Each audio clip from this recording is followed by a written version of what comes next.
But this video is going to show you how to replace a battery on a Saab 9-3. So what you do is you push the back of the fob here. This allows you to pull out the key. And then what we're going to do is we're going to insert the tip of the key to use it to pry apart the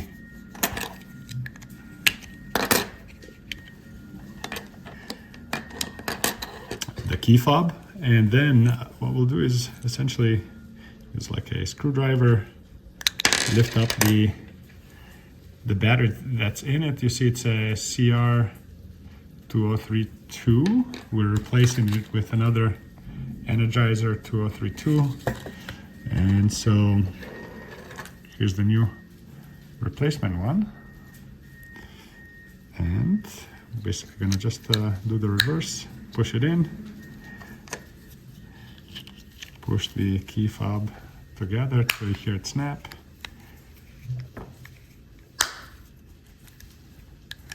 And you insert the key back, and that completes the job. Thank you for watching.